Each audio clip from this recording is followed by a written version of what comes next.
Hey everybody, welcome, and thank you for listening to this episode of Marriage Therapy Radio. My name is Zach Brittle. Happy New Year!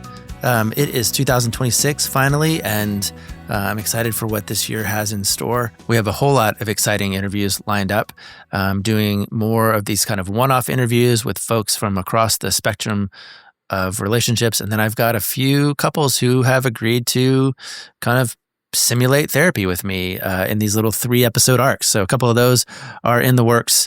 I'm looking forward to sharing those with you.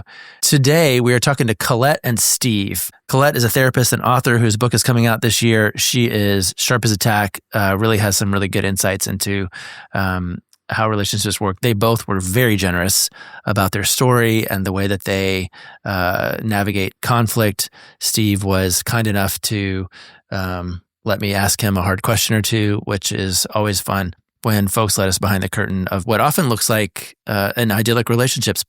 And as we know, there's always more than meets the eye. So I'm looking forward to letting you hear from Colette and Steve. We'll talk a little bit about her book, but I'm always interested to talk to therapists who go to therapy. That's these guys. This is a very cool conversation. Stick around. Talk to tons of couples all the time. And so when I talk to them, a lot of the things I get to do is sort of normalize that what they're dealing with is not too far out of the, it's just like people think, oh my God, we're broken and I'm like, actually, no, I've seen this a million times. Most couples don't have that experience, right? They know their parents, they know their friends, they know their neighbors, right, but they don't actually. So I've just really made it kind of my mission on Marriage Therapy Radio to let people see behind the curtain, just see how other couples are making it work. And I do want to talk about your book, but mostly I just want to talk about you guys and how you make it work, what it's like for you. Yeah, no, we're pretty open. Okay. I talk about my life I am on 2 podcasts. I have 2 podcasts. So I talk about my life very openly. I talk about my life in my book. I've dragged Steve through all kinds of guinea pigging as being married to a couples therapist. And it's just kind of my personal style to be like, I sort of let it all hang out. But like you, I'm glad to hear your mission, because you're so right. People do think their problems are so weird and shameful and embarrassing. And even in this time of oversharing social media, people tend to protect a lot of what's going on in their marriage. And I hear it as a couples therapist, but we don't normalize these struggles. So I think it's really important for people to get to know we're all having the same problems. Even I, as a couples therapist, deeply trained, I've been doing this work a long time. We have all kinds of relationship problems that we deal with because we're human. Right on. Yeah, people tell me when they hear I'm a couples therapist, they say, you must have a perfect marriage. I go, no, I don't have a perfect marriage, but I also don't have any excuses. So when you sit in our chair, as long as you do, and you're like, you should try this, and how about that? And have you ever heard of this piece of research? And what about this strategy? And then you go home and you don't use it. It's sort of like, Anyway, Steve, what's your jam? Like, what is your, where do you fit in the personal, social, professional world of yourself? Like, who are you? Well, therapy is a long stretch from where I came from. It's like I am a CPA by trade, been in finance for 30 plus years. So, really a financial black and white thinker for the most part. So therapy definitely stretches me at times. Do you guys do therapy? Do you do couples therapy for yourselves? Well, we're not right now. Yeah. We've done it a few times, kind of just as preventative, I guess, as, just to keep things fresh. A couple times when we struggled with, integrating families and things like that, or, career issues. So, I think we're very honest about looking at, things we need to work on. So. Mm-hmm. We've done tons. Let me just clarify. We have done tons of couples therapy. I would say maybe 6 years of couples therapy, if not more. We've done multiple couples therapy intensives. We've done therapy in multiple models. I'm not disagreeing with what you're saying. I'm just adding to it that we've done a lot. And I think it's been a combination of, I like to sit in the client seat and experience what I'm doing. It helps me as a therapist. And it's been at times, like Steve said, just to enrich our relationship. But it's also been at times when we've hit really rough patches and just been stuck over and over and over again and like unable to get out of the stuck place, that we've had to do therapy and like even struggled through it. I want to ask a lot about that, but I think it would be, I think first I need some context. So sure. How long have you guys been together? What's your story? Steve, do you want to go first? Sure. We met back in 2013, actually, just about 12 years ago. So we've been really dating since that point early on. We became married in June of 16, so we've been married almost 9 years. So is that a first marriage for you both? Second marriage? Like, did you guys come together later in life? Like, how'd you find each other? I'll let Colette go into that. She's much better at that part of it. Okay, so first of all, we've been married almost 10 years, Mr. Numbers guy. But yes, we are a second marriage for both. Very different first marriage experiences. We're 10 years apart. Steve's 62. I'm 52. We met right as we were turning 40 and 50, respectively. We had very different. We're very different. We have very different personalities. We're that classic opposites attract. I'm talkative, extroverted, emotional. Steve is numbers, introverted, quiet.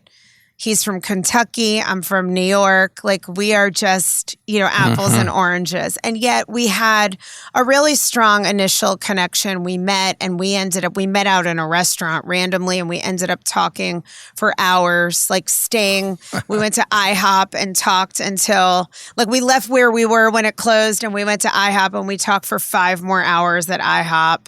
So we had this just initial connection that I wouldn't say was such a fiery, like intense sexual chemistry kind of thing, as much as it was just this like deep kind of sense of knowing and clicking on some level that almost doesn't make sense on the surface because we're so different. But we also had very different divorce experiences in that I had been divorced for almost a decade, I think, when I met Steve, maybe 8 years, and dated a ton and been in multiple relationships. And Steve had been divorced for something like 5 years and really hadn't dated at all. We both had 2 daughters. So it was a lot of moving parts when we came together. Mm-hmm. You had very different divorce experiences. How would you say that shaped the way that you came into your relationship with one another? Like, not necessarily all the dating perhaps that you did before, Colleen, but like, when you found one another, how did you know or decide that this is different? This is worth chasing down further? I think for me, I was looking for certain qualities in someone, like character, integrity, groundedness, shared values, that perhaps I thought I'd found at other times, but really hadn't. And I remember not long before I met Steve, sitting on my back porch with a girlfriend and saying, somewhere out there, because I was so frustrated with dating and online dating and just all the bullshit. Sorry, am I allowed to curse, or do I need to? Sure. Yeah. Okay.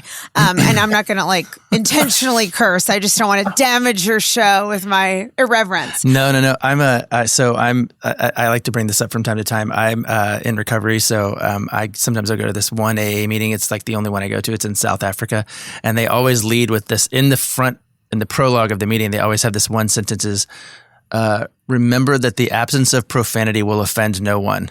And I'm like, that's a nice way to say that. I love that. The absence of profanity will offend no one. And I was like, okay, I got you.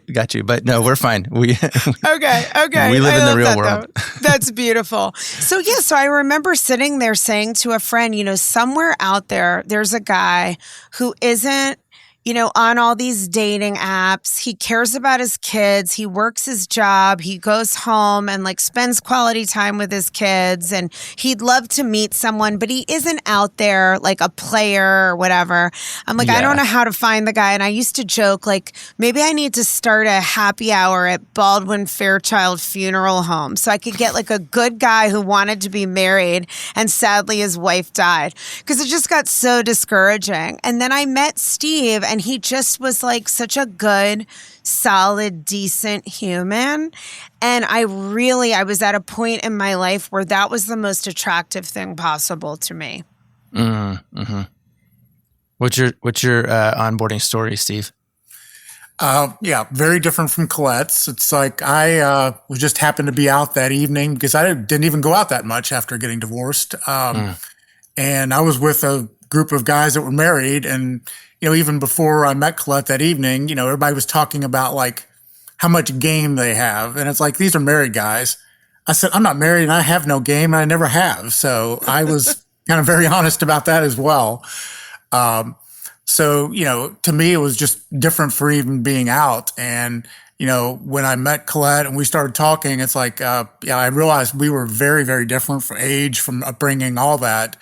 But like she said, that evening, as it went on, it's like, wow, she was so honest. And that is something that was so important to me.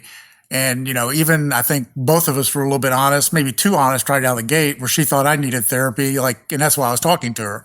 Mm-hmm. But just did really kind of click with her. And I can't believe, we were there, and like she said, IHOP and all that all night. And I just kind of found her fascinating to listen to. And it was just very different from my background. Okay, so if I'm doing the math correctly, you guys have been together about 10 years, a little longer if you include dating. 2013, yeah. So it's and Colette, almost you 13 said years. Maybe you've done something like 6 years worth of therapy? Yeah, if you put it all together, we've done a lot of therapy on and off. I'm certified in a kind of therapy that's called emotionally focused couples therapy. So as I was getting certified, we went to an EFT, as we call it, therapist for a couple of years. We've done some therapy in a model called IFIO that's related to internal family systems.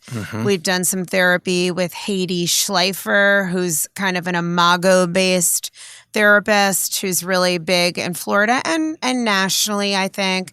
We've done a number of different workshops. So we're definitely no strangers to therapy. And we've also both done our own individual therapy, lots of our own individual therapy.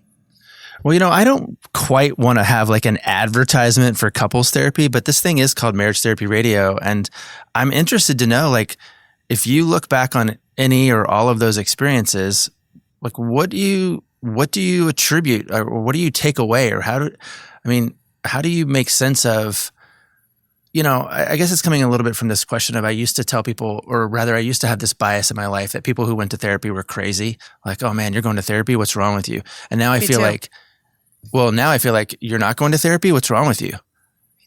Like what's your, so in terms of just like demystifying it or explaining it, I would love to hear you guys just riff for a second on what therapy experiences have been like for you. What have you gleaned, or what have you taken, particularly knowing what it's like to have marriages end, Yeah.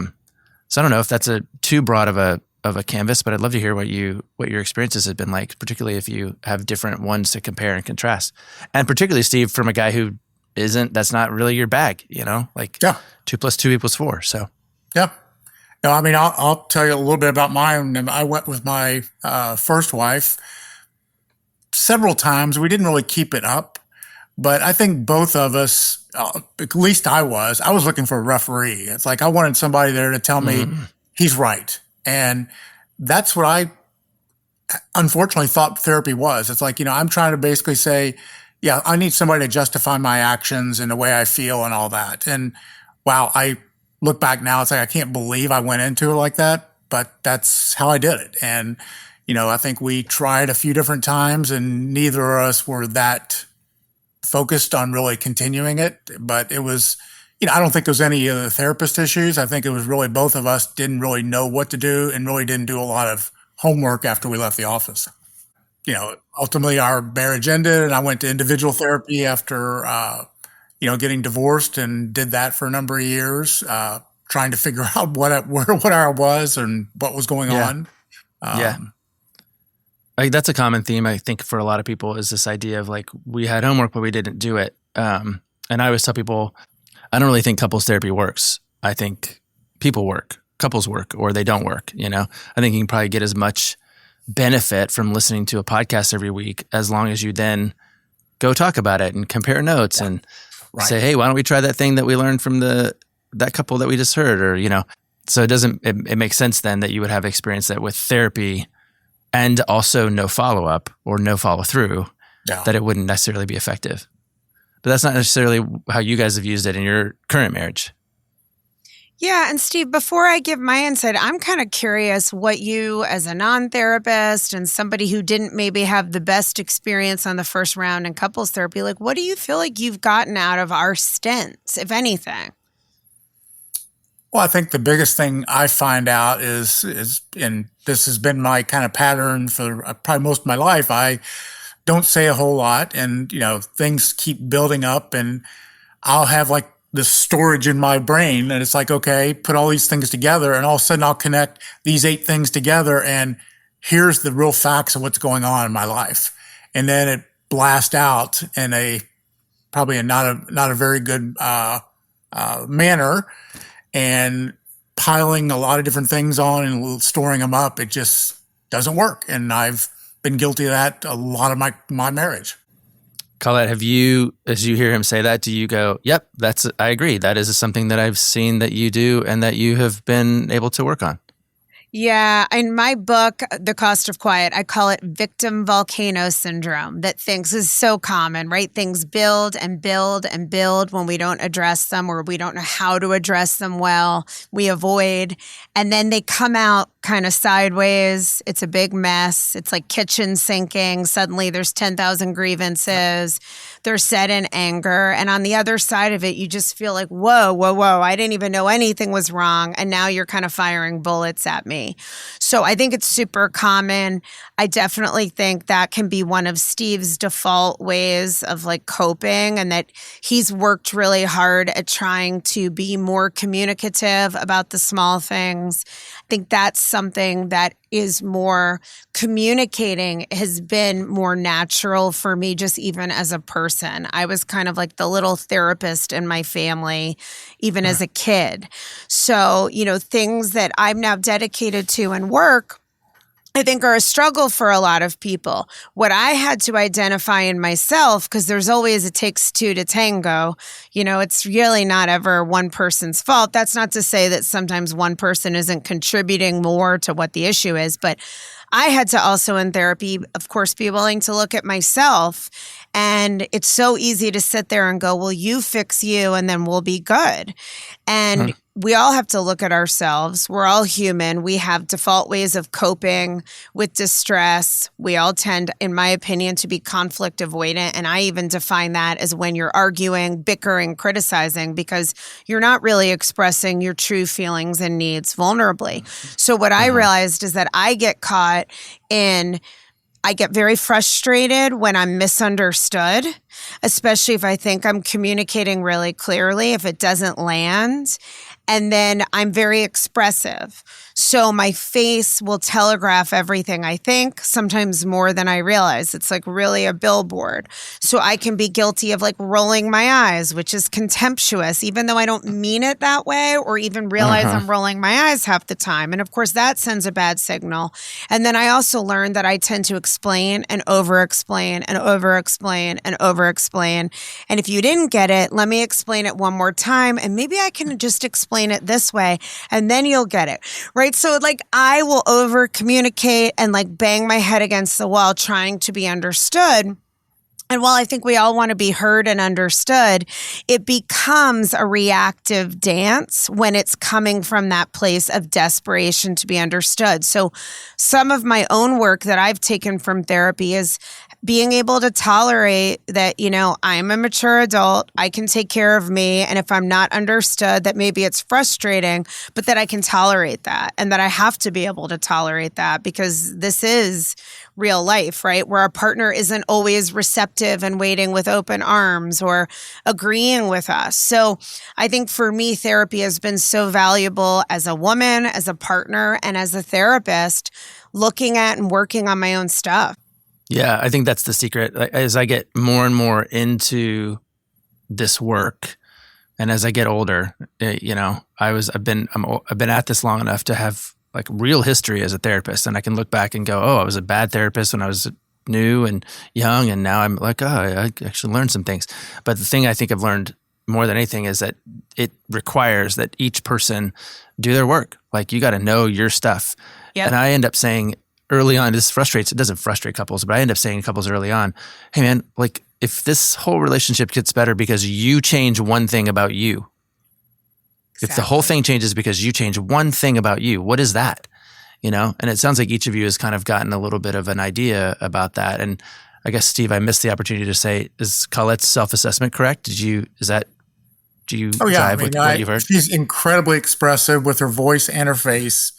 And so when I see eyes rolling or something, it's like, okay, here we go again. You're basically discounting what I'm saying. You've got that. Even if she didn't say much before she even starts speaking, I see that. So okay. So what do you do with that? What do you do next after here we go again, right? This is the thing that people are ultimately trying to combat. Here we go again, same old. Like, but then what do you do? I think the biggest thing I've learned from Colette is pausing because it used to be, it just starts rolling and, I not backing down. I want to finish this and whatever. And it never went well. And it just was like, there's too much emotion and all that. It's like, walk away in the other room, take a deep breath, realize, like Colette said, well, she's not the enemy. I'm already got a story in my head that I need to unwind that, those kind of things. So, and that definitely helps. Sometimes the pause may be a little bit longer than Colette wants it to be, but, we both process at different speeds on that. Mm-hmm. Do you feel like at 62, you're better at that than you were maybe 5 years ago or 10 years ago? I think I'm better. I've still got a lot of work to do. I realize it's just a struggle for me. Yeah. The reason I asked that question is because, again, a lot of people, they want to say, go to therapy and get some tools and then come home and then be like, oh, look at me. And now I'm master of this tool. But even if it was a jigsaw, you wouldn't come home and immediately know how to be really good at using a jigsaw and carving out the corners of this table that you really want to, like, you have to practice, you have to grow and develop this thing. And, if you can acknowledge the good news is I'm better at this than I was 5 years ago. The good news is that you probably be better at it 5 years from now. And if we can kind of buy into that context, I always think context is important for couples to appreciate. Like, what context are we in? Are we in today, fix this right now? Or are we're on a journey. We're going to figure this out. We're going to keep going. So. Oh, and I think, even my boss at my previous company, she loved we had orientation. She always wanted me to tell what my wife did for a living during orientation. And she always said, Steve gets his dose of therapy every night. And she just loved that whole thing, which is truth of what I do. So. Oh, my wife doesn't. She's like, I don't need a therapist. I need a husband. I'm like, you got it, babe. Like, whatever you need. You want me to hang the Christmas lights? I'm on it. Yeah, I am definitely not trying to be a therapist. I mean, I don't know if you can relate to this, Zach, but at the end of the workday, like I am, when people are like, oh, you're a therapist, are you going to analyze me? I'm like, not if you're not paying me. Like when I am off the clock, the last thing I want to do is be playing this role. I love my job. It can be super rewarding, but it's tiring. So I think the thing is that it really does come down to being human, and that we've got this paradox in relationships in that we have differences and we have to be differentiated and maintain our individuality. And conflict is inherently scary to people, right? It feels like a threat to the relationship, yet it's the greatest opportunity for connection and growth.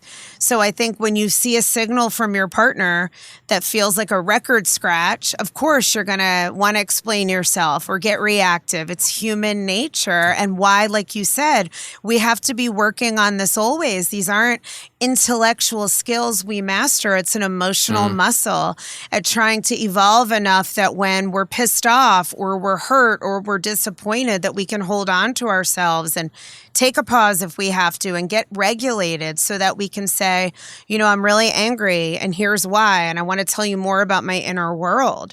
So I always try to be very open with my couples that this is the same stuff I'm working on right beside you. This is not about intelligence or mastery. It's about being human, but also about trying to grow together and be messy and imperfect and authentic.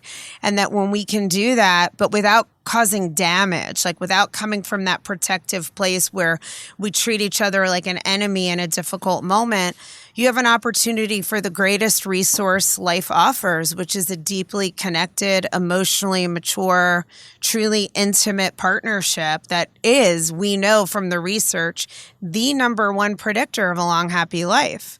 But it doesn't look like what people think it looks like, right? It never looks like a Hallmark movie, that's for sure. And I don't even want that. What do you do after you've clocked out and you come into the, oh, here we go again moment? Like, what is it that you show, how do you show up, or how do you pivot from your, say, natural instincts, or, what is your strategy there? Yeah. So I've had to learn, now in pop culture, it's so popular to talk about attachment styles. And I think that has its place, but is somewhat misunderstood. It's like a fluid thing. I feel like I'm pretty secure in this relationship, but my default maybe is to be more anxious. And if I were in an unstable relationship now, I would certainly show up as someone who's anxiously attached. So when we hit a rough spot, my desire, I don't feel good if I don't feel like my relationship is good. And so tolerating that pause or that space and knowing that I can't always repair immediately. This is why I have a tendency to over-explain, because I'm always trying to just make sure we stay connected. And I've had to learn Steve reacts very differently. A lot of people do. And that giving that space to the relationship is a good thing. It isn't a bad thing, but I've had to learn how to self-soothe my own inner child, because I can feel, I know up here it's okay. I'm an adult. I'm not going to die if we have an argument and we need to wait a little while. But a part of me inside can feel really like abandonment, panic in those moments. So I've had to learn to work on myself to self-soothe and wait until we can come back together and the communication will be constructive. And I think that's still a work in progress for me. I don't like it. If we're in an argument, I want to make up right away. And it's not always possible or even advantageous to try to address it immediately. Sometimes it's better to process and let things cool down and get some perspective. Who is more likely to apologize first? I would agree. Yeah. Colette raises her hand for those of you who don't understand sign language in podcast world.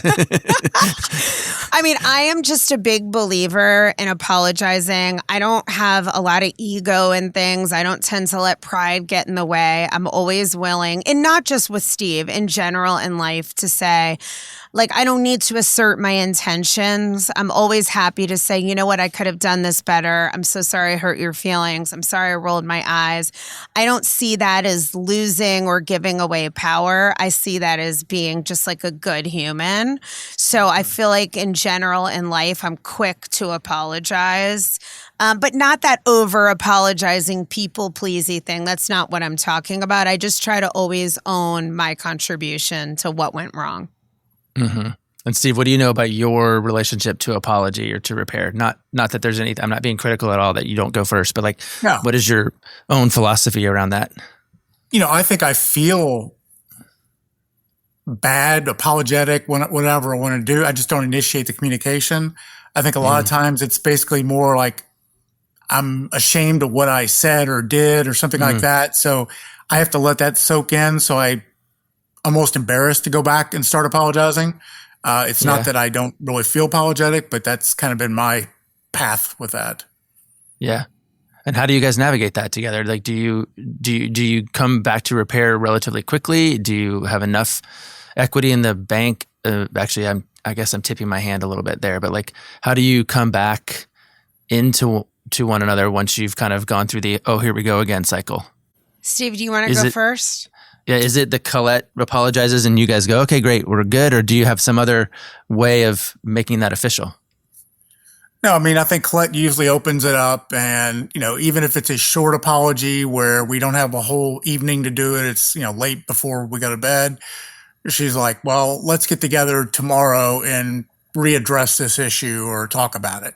So, it's not like we just like apologize, it's all done and it flares up again. Sometimes it does, but I think the idea is to regroup in a more timely manner and really talk through the issue.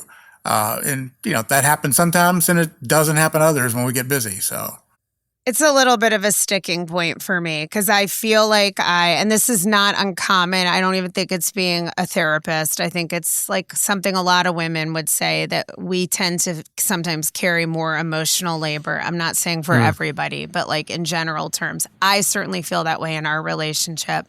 I think Steve's come a long way on a lot of this. But I do feel like if I don't initiate repair doesn't happen. I can't think of many times that Steve really initiates the repair. Yeah, I can think of a couple, but I feel like I'm usually the one to come forward and say, hey, we have to talk about this, or let's repair.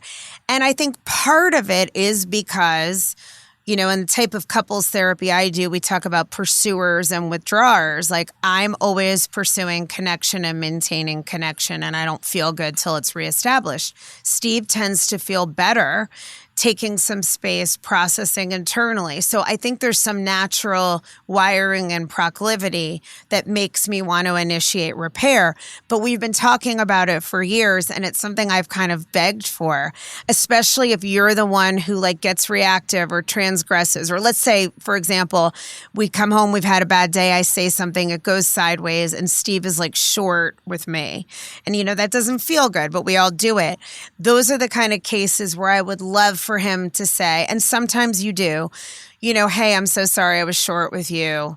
It's been a long day. I apologize. And then I'm good. Like, I don't need a lot. I'm not a grudge holder, but I feel like when those things don't get acknowledged, resentment can accumulate. So I think it's something I'm still hoping for more of in this next iteration. I'm trying to refrain from over managing our dynamic. Like, I don't want to be a therapist at home. I want it to be a partnership where if I screw up, I'm going to come apologize. If you screw up, you come apologize. And then we can both look at ourselves.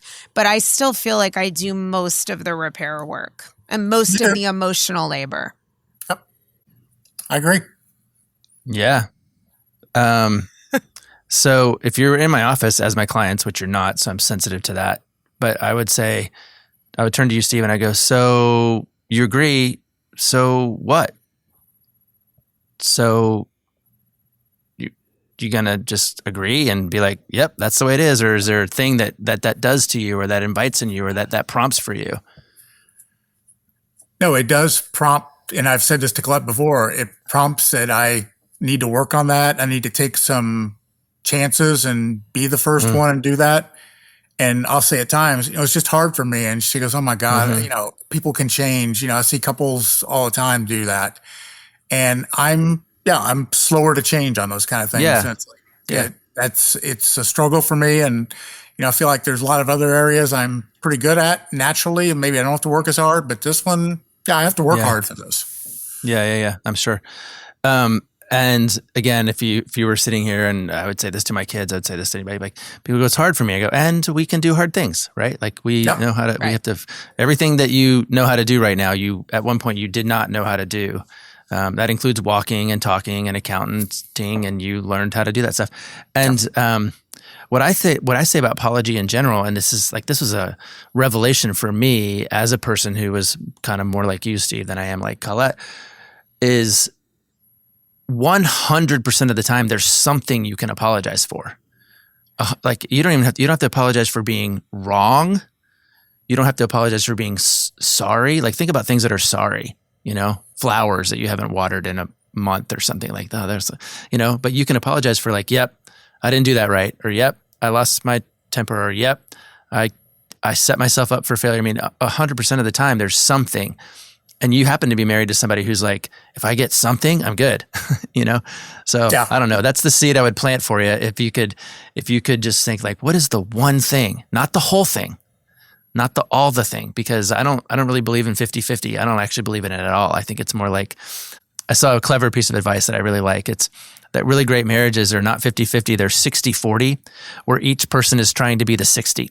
Yeah, that's I like that. I like that I a lot. like that too. What are you good at? What are you guys good at? As what do you celebrate? And people look at you and go, those guys are good at this. Or you yourselves, you lay your head down at night and you go, we're good at this. What is that? So I think something I feel like we're good at is that we're very real. We're very honest. We don't have any secrets. I think we do feel very secure with each other. I have a lot of, take the whole therapy out. I have a lot of friends, they don't tell certain things to their husband. I mean, Steve's my best friend. I share everything with him. I feel like I can be my unvarnished, unfiltered, real self. Things that I value more than anything, really, just like being able to be who you really are and feel accepted. And I don't hold anything back. And I feel like a lot of my previous relationships, there was always like some worry or fear of judgment or fear of pushing someone away by being too much or too this or too that. I'm dramatic, I'm eccentric, like I let those things, and part of this is probably my own maturation process, but I feel like we're also very good at accepting each other as we are, kind of joking around about it, but that there's a real friendship, rapport, and sense of value and acceptance. No, I would agree. I mean, I think, when we travel just the two of us. We don't go with other couples. I think, we do enjoy each other's time. I think we, go out to dinner and do things like that, but we're not like in a big group looking to, meld in with everybody else or whatever. It's like, I truly do think we value each other that are, from the very beginning. I like integrity and honesty. I know it's kind of cliche, but that is incredibly important to me. And, I always feel like I have that with Colette. And, I couldn't live with somebody I don't feel really good about that with. Do your four girls, do they like you guys? Like, do my girls like him and vice versa? Do they like you together? Does your family yes. like being, yeah. Yes. They're like, this works out. Glad for these guys. Yeah. And I like the unit that we've created. We had a lot of friction early on because our kids were in high school and we moved into Steve's house and my kids were used to many years. I have two daughters they're amazing. They have very strong personalities like I do. And it was a big adjustment for them to move into, and they have a very involved dad that they're close to, but to move into with me, another man's house, and like a lot of rules changed. It was three girls for a long time. And I think my kids probably had a little too much. We almost maybe had too much of a three sisters dynamic in a way. So I think there was some friction early on where my kids were like, all of a sudden you're all rigid and you have all these rules and you're letting some dude boss you around. And, and it wasn't that. But I think they didn't love that at first. But no, they love Steve now. They're like, Steve's good for you. He grounds you. We're getting ready. My youngest daughter just moved to Maui for a job. She just graduated from college and we're getting ready to go. Steve's daughters aren't coming with us, but it'll be me, my older daughter, Steve, and we're going to go visit my younger daughter for Christmas. And we're actually staying at my ex-husband's parents' house and having Christmas with his sister and her husband. Well, that's lovely that you guys have at least found a way to survive the blended family drama and trauma. That's always really hard for a couple. So yeah, and we did have a hard time with it. So I do want to acknowledge that because it was not easy at first. I mean, we had times when I wondered if we were going to make it. I mean, I want to be very clear about that because I do think it's so hard and so many people struggle. I knew it was going to be hard as a therapist and having four adolescent daughters, and it was still 10 times harder than I thought it was going to be. Yeah. But I think that's where therapy helped a lot. And, we stuck it out. We worked through the peaks and valleys, but it's definitely challenging. I think now that all the kids are grown up, they're happy in their own lives. We just went to Steve's mom's 90th birthday with his daughters. Our kids don't get together a lot because they all live in different parts of the world. But I think everyone's happy to see us in a good relationship. And a lot of the stuff that was so stressful has just kind of passed because we're in a different stage of life. But it was tough. Really tough. All right, cool. I got 2 more questions for you. Your episode is going to come out after Christmas, so I hope you had a wonderful trip to Maui because I know that's next. But then after that, what's next? What's next for you two? What's on the horizon? Yeah, I mean, right now, I think it is a little bit of a strain or maybe a big strain on our relationship that I'm going through this book launching process. It's kind of dominated my life and been way more intense than I thought because I'm also maintaining a full therapy practice. And Steve's got a new job that he's really into. So I think we both appear almost like workaholic right now. And our relationship probably needs some time and energy and reinvestment in just the two of us. To your point, you said earlier, Zach, about like having enough deposits in the bank account, like that Gottman analogy that's so true, that if you have a lot saved up of goodwill, you can take some deposits and your relationship's still good. But I feel like we need to get back to a place where we can focus on us. We have more alone time, we have more downtime, and more work-life balance. That's what I'm hoping in this next chapter after the holidays, after my book comes out in February. Yeah, that's actually my second question, Steve, unless you want to weigh in on that first one in terms of your sense of next.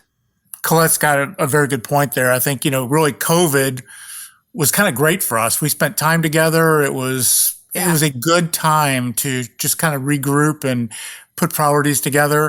And I think post-COVID, I took a job in private equity, very intense turnaround company, and spent a lot of time. And I think Colette was frustrated with the amount of time I had to put into that. Yes. And, midway through that, she jumps into her book and it's like, wow, this is kind of an insane pace at this point. And now I feel like mine calmed down for a little bit where hers has really peaked. But then I just started a new job 2 months ago and mine's going to start picking up. So we're struggling to find that balance where we want to be. I know. Yeah. And how will you do that?